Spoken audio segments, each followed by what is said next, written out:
Hello friends, today in this video I will show you how to change date in Windows 11. So firstly click on Start, then then Settings. Now here click on Time and Language, then click on Date and Time.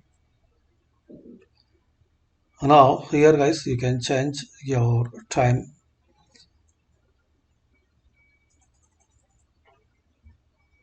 So to change time, firstly turn off Set Time Automatically.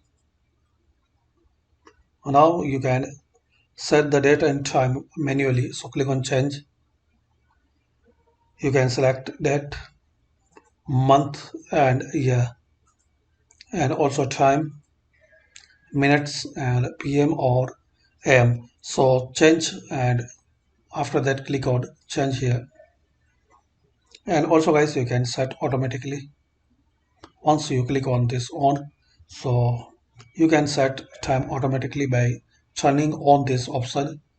And you want to change date and time manually, so firstly turn off this option, then click on change here. So this way guys you can change date and time in Windows 11. Thanks for watching. Please comment this video useful for you or not.